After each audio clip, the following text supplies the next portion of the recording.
नमस्कार, आप देखना शुरू कर चुके हैं द सूत्र का special weekly programme CM helpline यानी कॉमन मैन हेल्पलाइन और आपके साथ मैं हूं रामकृष्ण गौतम। और आज की सीएम हेल्पलाइन में हम बात करने वाले हैं मध्य प्रदेश के हजारों सरकारी अधिकारी कर्मचारियों और पेंशनर्स की, जो 51 सूत्रीय मांगों को लेकर 16 फरवरी को राजधानी भोपाल के अंबेडकर पार्क में महारैली करने वाले हैं। अपनी मांगों पर चर्चा के लिए मध्य प्रदेश अधिकारी कर्मचारी पेंशनर संयुक्त मोर्चा के पदाधिकारियों ने मुख्यमंत्री डॉक्टर मोहन यादव से समय मांगा है। उन्होंने सीएम ऑफिस को चिट्ठी लिखी है। मोर्चा पदाधिकारियों के मुताबिक सरकार को उनकी मांगों पर गंभीरता से ध्यान देना चाहिए, क्योंकि ये मामला प्रदेश के करीब 15 लाख कर्मचारियों से जुड़ा है। बताते चलें कि संयुक्त मोर्चा ने वेतनमान विसंगति, समयमान वेतनमान, क्रमोन्नति और पदोन्नति समेत 51 मांगों को लेकर 4 चरणों का आंदोलन घोषित किया था, जिसके 3 चरण पूरे हो चुके हैं और चौथे चरण का आंदोलन 16 फरवरी को भोपाल में महारैली के रूप में होने वाला है। संयुक्त मोर्चा के संरक्षक अजय श्रीवास्तव और अध्यक्ष एमपी द्विवेदी ने बताया कि सरकार कर्मचारियों के प्रति बेहद रूखा व्यवहार कर रही है। सरकार की बेरुखी को लेकर लगातार सरकारी कर्मचारियों में नाराजगी बढ़ती जा रही है। लाखों कर्मचारी बीते 1.5 महीने से भी ज्यादा वक्त से आंदोलन और प्रदर्शन कर रहे हैं, लेकिन सरकार ने अपनी तरफ से कोई पहल नहीं की है। इतना ही नहीं, मोर्चा ने अपनी मांगों पर चर्चा के लिए सरकार से कई बार समय मांगा, लेकिन समय नहीं मिला। अब चौथे चरण के आंदोलन से पहले भी मोर्चा ने मुख्यमंत्री से मांगों पर बातचीत करने के लिए वक्त मांगा है। मुख्यमंत्री वक्त देते हैं तो ठीक, वरना आंदोलन तो होकर रहेगा, ये कहना है संयुक्त मोर्चा के पदाधिकारियों का।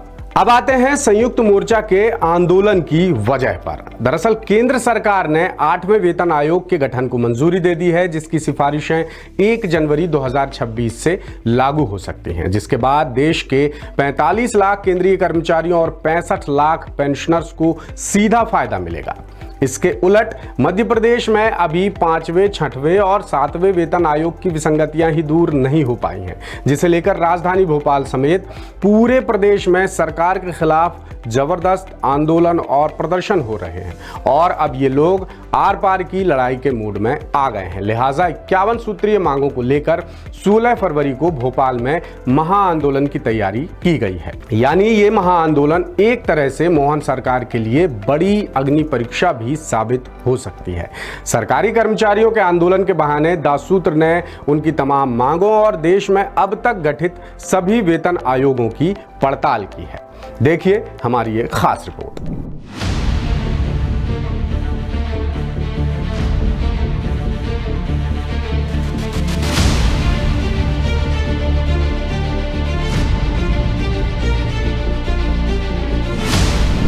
केंद्र सरकार वेतन आयोग लागू कर केंद्रीय अधिकारी कर्मचारियों की सैलरी और बाकी सुविधाओं में इजाफा करती है, लेकिन मध्य प्रदेश के अधिकारी कर्मचारी आज भी 7वें वेतन आयोग पर ही अटके हुए हैं और इसमें भी कई विसंगतियां। वहीं कई विभागों में फिलहाल 5वें और 6वें वेतनमान का पेंच फंसा हुआ है। सबसे ज्यादा निगम मंडलों और प्राधिकरणों के अधिकारी कर्मचारी वेतन विसंगति के शिकार हैं। प्रदेश सरकार बार बार वेतनमान में सुधार को लेकर सिर्फ भरोसा देती है, लेकिन जमीनी स्तर पर समाधान अब तक नहीं निकल पाया। इसे लेकर राजधानी भोपाल समेत पूरे प्रदेश में बड़े स्तर पर आंदोलन और प्रदर्शन हो रहे हैं।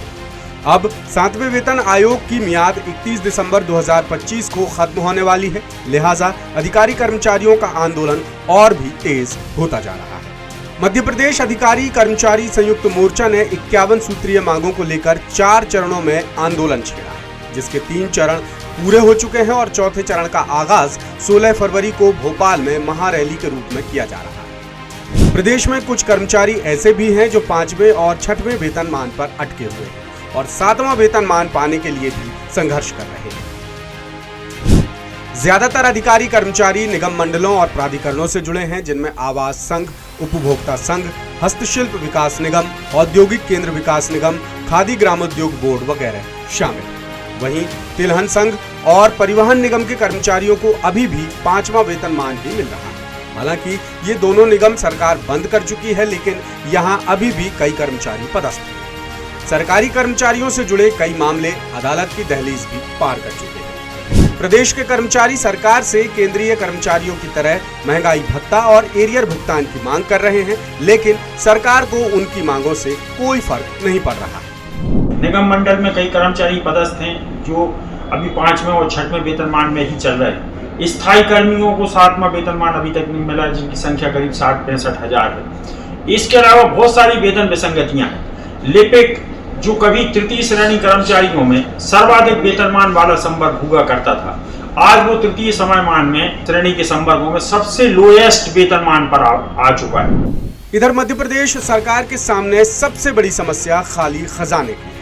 प्रदेश में करीब 6.5 लाख सरकारी अधिकारी कर्मचारी हैं, जिनके वेतन भत्तों पर सालाना करीब 89,000 करोड़ रुपए खर्च हो रहे हैं, जो राज्य सरकार के बजट का 16.65% हिस्सा है। और 8वां वेतनमान लागू होने पर यह खर्च 1 लाख करोड़ रुपए तक पहुंचने का अनुमान है।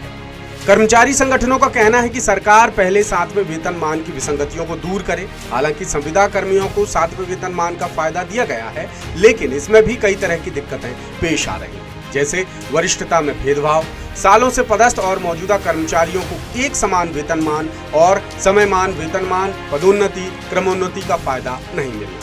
इसलिए कर्मचारी लगातार मांग कर रहे हैं कि प्रदेश सरकार 8वां वेतनमान लागू होने से पहले ही तमाम वेतन विसंगतियां दूर करे।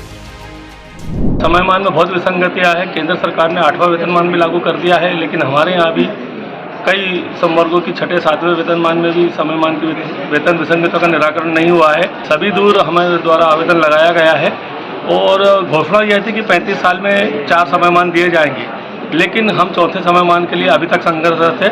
मध्य प्रदेश शासन द्वारा केंद्रीय वेतनमान के अनुरूप वेतन भत्ते प्रदान नहीं किए जा रहे हैं। मध्य प्रदेश में कई विभागों में कहीं 6वां, कहीं 5वां, कहीं 4था वेतनमान ऐसा चल रहा है, जो कि न्यायोचित नहीं है। 7वां वेतनमान वर्तमान में लागू है, लेकिन 7वें वेतनमान में गिरेवाड़ा भत्ता और वाहन भत्ता भी 6वें वेतनमान के ही प्रदान किए जा रहे हैं, जिससे कर्मचारियों को काफ़ी आर्थिक नुकसान हो रहा है। अब आपको मध्य प्रदेश के अधिकारी कर्मचारियों से जुड़े कुछ अहम आंकड़े बताते हैं। सरकारी विभागों में नियमित कर्मचारियों की संख्या है 5,90,550। सार्वजनिक उपक्रमों और अर्धशासकीय संस्थानों में कर्मचारियों की संख्या है 37,330। नगरीय स्थानीय निकायों में कर्मचारियों की संख्या है 30,972। ग्रामीण स्थानीय निकायों में कर्मचारियों की संख्या है 5,413। सरकारी विश्वविद्यालयों में कर्मचारियों की संख्या है 4,498 और विकास प्राधिकरणों और विशेष क्षेत्र के प्राधिकरणों में कर्मचारियों की संख्या है 688। अब जानते हैं कि मध्य प्रदेश में 6वें वेतनमान की क्या स्थिति है। केंद्र सरकार ने 1 जनवरी 2006 से 6वां वेतनमान लागू किया, लेकिन मध्य प्रदेश में इसे 2008 से लागू किया गया। हालांकि फायदा 2006 से ही दिया गया। अब जानते हैं 7वें वेतनमान की स्थिति। केंद्रीय कर्मचारियों को 7वें वेतनमान का फायदा 1 जनवरी 2016 से मिला, लेकिन मध्य प्रदेश में जुलाई 2017 से लागू हुआ। बाद में कर्मचारियों को 18 महीने का एरियर दिया गया था।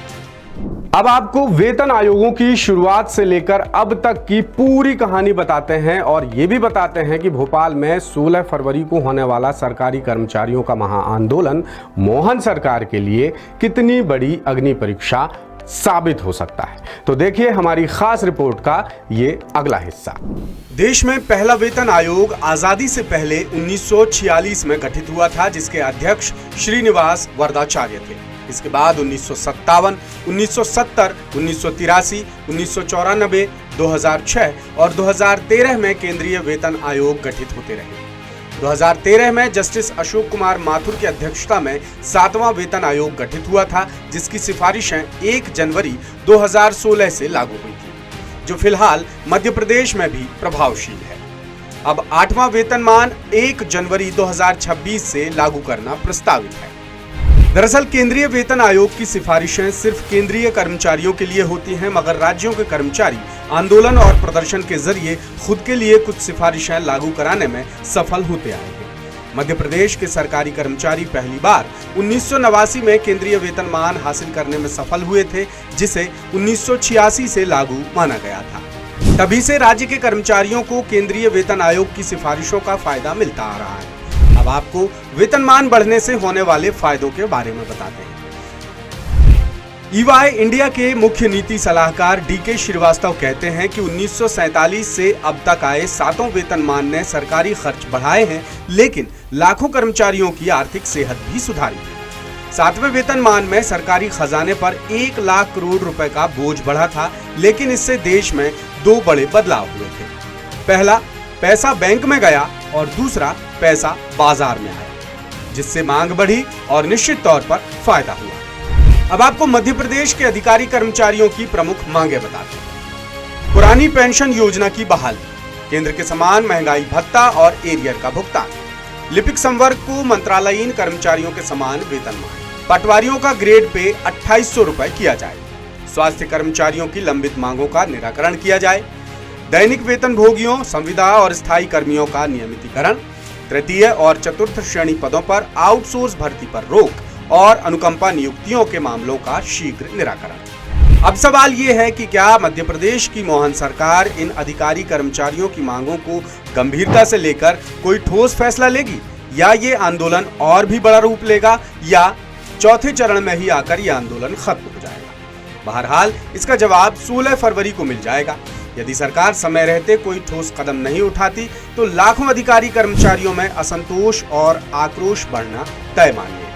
तो ये थी आज की सीएम हेल्पलाइन यानी कॉमन मैन हेल्पलाइन। अगले शनिवार फिर किसी खास मुद्दे को लेकर आपसे करूंगा मुलाकात। तब तक के लिए दीजिए इजाजत। नमस्कार, शुभ रात्रि।